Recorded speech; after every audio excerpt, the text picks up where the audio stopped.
हरतालिका तीज व्रत हर साल भाद्रपद माह के शुक्ल पक्ष की तृतीया तिथि को रखा जाता है। इस साल 2024 में हरतालिका तीज का व्रत 6 सितंबर को मनाया जाएगा। यहाँ हम आज इस वीडियो में जानने वाले हैं हरतालिका तीज व्रत की कथा क्या है। तो उससे पहले मैं आपके साथ आस्था अग्रवाल स्वागत करती हूँ आप सभी का आपके अपने चैनल नॉलेज कॉर्नर विद आस्था पर। जो भी मेरे चैनल पर नए हैं सबसे पहले चैनल को सब्सक्राइब कर लें, बेल आइकन प्रेस कर लें ताकि आने वाले वीडियोस की नोटिफिकेशंस आप तक ज़रूर पहुँच सके।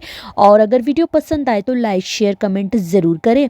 आज हम जानते हैं हरतालिका तीज व्रत की कथा क्या है। यह हरतालिका व्रत का कथा शिवजी ने ही माँ पार्वती को सुनाई थी। शिव भगवान ने इस कथा में माँ पार्वती को उनका पिछला जन्म याद दिलाया था। हे गौरा, पिछले जन्म में तुमने मुझे पाने के लिए बहुत छोटी उम्र में कठोर तप और घोर तपस्या की थी। तुमने ना तो कुछ खाया और ना ही पिया, बस हवा और सूखे पत्ते चबाए। गर्मी ठंड बारिश कुछ भी हो तुम वहाँ से नहीं ही हटी, तुम डटी रही। बारिश में भी तुमने जल नहीं पिया। तुम्हें इस हालत में देखकर तुम्हारे पिताजी बहुत दुखी थे। उनको दुखी देखकर नारद मुनि आए और कहा कि मैं भगवान विष्णु को भेजने पर यहाँ आया हूँ।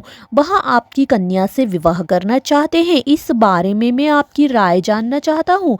नारद जी की बात सुनकर आपके पिता बोले, अगर भगवान विष्णु यह चाहते हैं तो उन्हें कोई आपत्ति नहीं, परंतु जब तुम्हें इस विवाह के बारे में पता चला तो तुम दुखी हो गई। तुम्हारी एक सहेली ने तुम्हारे दुख का कारण पूछा तो तुमने कहा कि मैंने सच्चे मन से भगवान शिव का वरण किया है, किंतु मेरे पिता ने मेरा विवाह विष्णु जी के साथ तय कर दिया है। मैं विचित्र धर्म संकट में हूँ।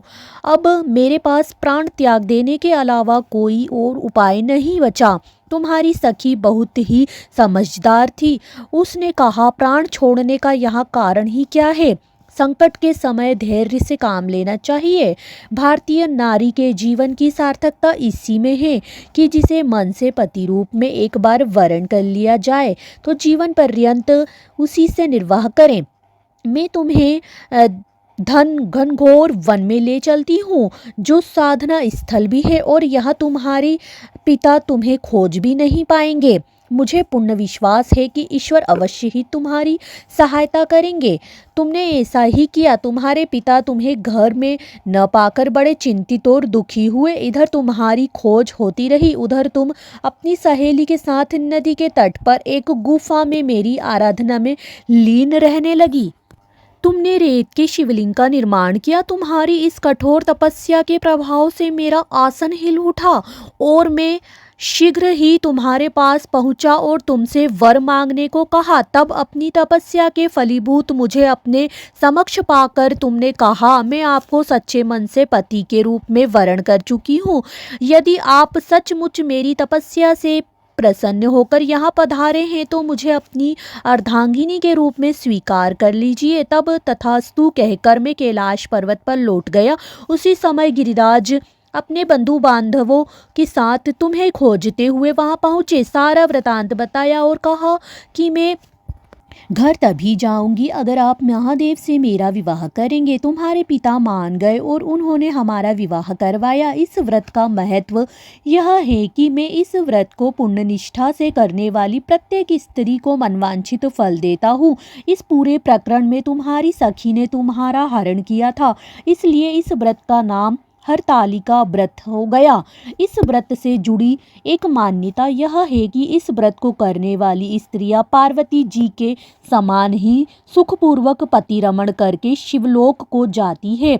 सौभाग्यवती स्त्रियां अपने सुहाग को अखंड बनाए रखने और अविवाहित युवतियां मन मुताबिक वर पाने के लिए हरतालिका तीज का व्रत करती हैं। इस दिन व्रत करने वाली स्त्रियां सूर्योदय से पूर्व ही उठ जाती हैं और नहाकर पूरा श्रृंगार करती हैं।